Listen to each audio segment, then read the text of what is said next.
What's up YouTube? Welcome back. We have a Nighthawk custom video for you today. First, before I get started, let me give you a disclaimer. I'm not drunk. I have something going on called Bell's palsy. I'm sure a lot of you have heard of it. On the side of my face here on the left side, I can't really move a whole lot. So sorry if I'm blinking weird and sorry if I'm talking weird, but we're just gonna have to put up with it for a couple weeks, a couple months, or forever. I don't know, but we'll try to get through that. Anyway, I want to carry the Nighthawk custom that I've been shooting. I now have 1,000 rounds through it. I took it to 2 classes over the weekend. I went to a total of 4 classes, but I took this to 2 of them. So over the weekend, this got about 550 to 600 rounds through it. That completes the 1,000 rounds I intended to put through it before I even got to doing defensive ammunition. It went through the classes flawlessly. It went through everything here flawlessly every time we've shot it. The only problem that I've ever had is this gun is too good for me sometimes and I don't shoot it as well as I'd like to. But other than that, gun is flawless. Can't ask for anything more. This is pretty much all I wanted in a defensive gun, is extreme reliability. And I wanted it to just be simple, look nice, heavy frame 1911 full size gun. Capacity is not a big thing for me. I'm not worried about double stack or a whole, 17 rounds and this and that. I barely ever carry a reload. I have 1 magazine here. It's a single stack. If I do want to carry a reload, they're really easy and comfortable. Just shove them right in your pocket. As far as holster, I like outside waistband, leather holsters.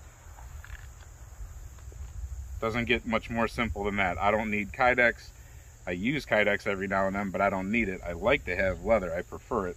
And if you make your holsters, which I've made this one, if you make them the right way, then they're good and strong. They'll always go back. Even if you bend them a little bit, they'll go right back to where they're supposed to. You can always holster your gun properly. They have good retention. People usually can't just come up and take your gun, so some people don't like leather holsters. I think they're awesome. We did a lot of drawing at the classes that I was at, so it did get a lot of in and out use. It's a nice gun to draw. I got the 3-dot sights on there. It's a good, easy target acquisition. And I really enjoy shooting it. It's smooth, the trigger's perfect, you're able to reset, you're able to go ahead and get yourself ready for the next shot at will. It's a perfect gun, really, in my opinion. Now, I know I said that my main thing was extreme reliability, but to couple that with the accuracy of this pistol, that's just what makes it super phenomenal. This gun is so accurate. Like I said, it's better than I am. I tend to shoot, if I'm at 30 feet, I tend to shoot just a hair down and just a hair left. But I can shoot ragged holes with a gun. Depending on where the sun's at and depending on what kind of a day I'm having, I can shoot lights out dead center with it. Now, with these 3-dot white sights, night sights from Theturkeysopinion, Novak cut, it's just awesome. I like classic, I like simple.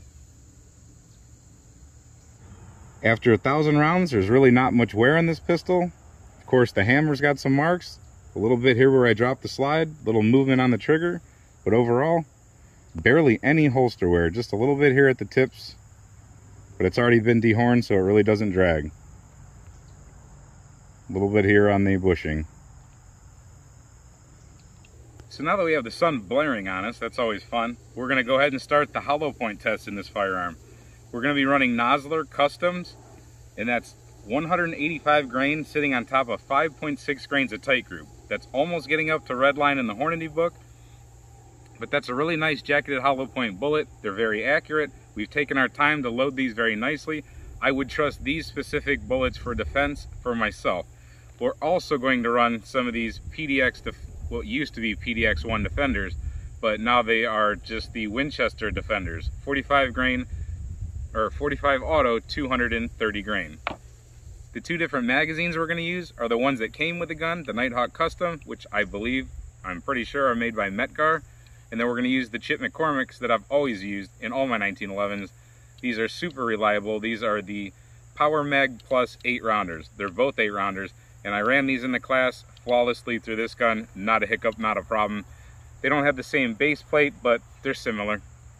So now we're 30 feet off the steel, 10 yards. We're just going to put an 8-round magazine in there. Go out of the holster on an up command and see how we do. I'm going to shoot cold. I haven't shot for a few days. Let's see how it goes. Whenever our camera guy's ready, he'll give me an up. Up.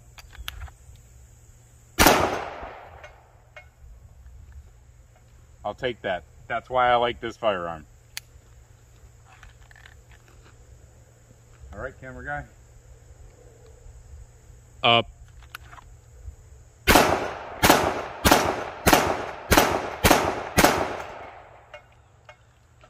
Let's go take a look at that.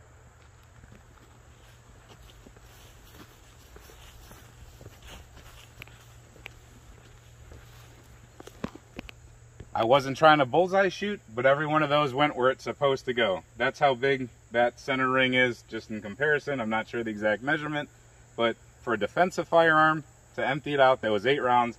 I will take that all day, every day. Smooth, comfortable.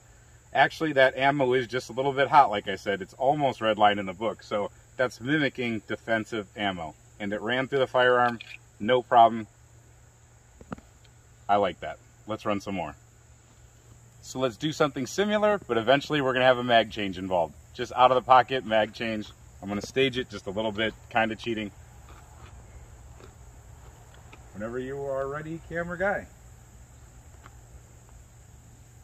Up.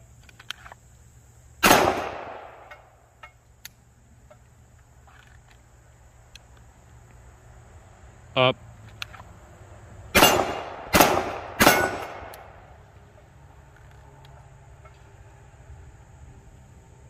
Up.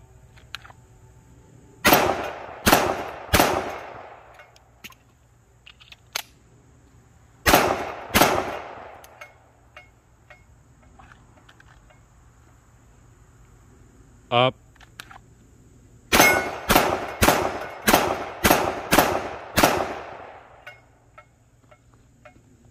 Let's take a look.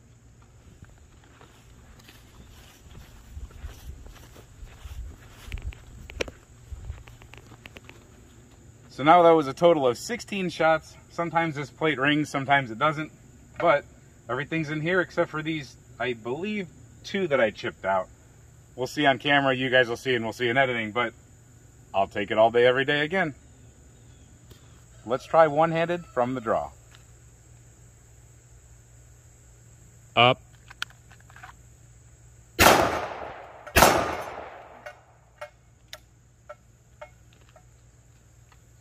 Let's try our other hand.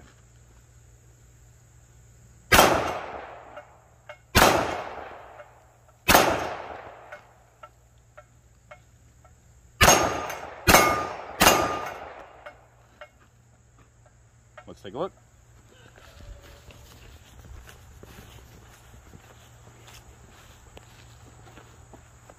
One-handed shots all in there, and then just a couple headshots for fun.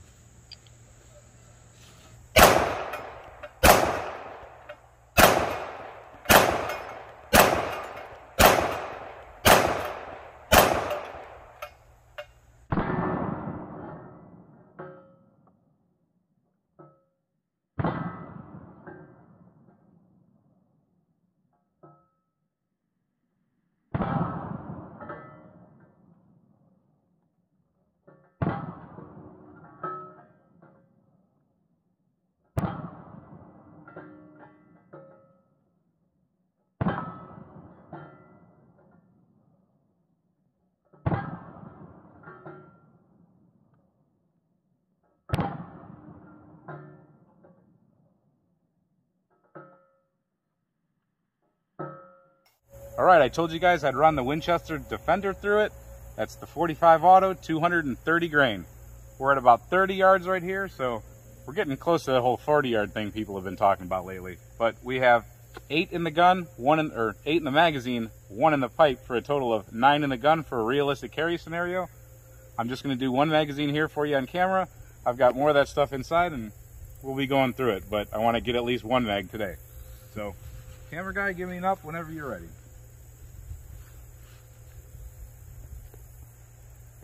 Up.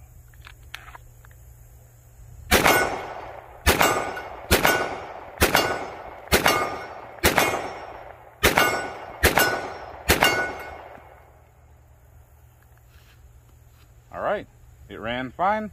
I could feel it. I didn't even have to look at it.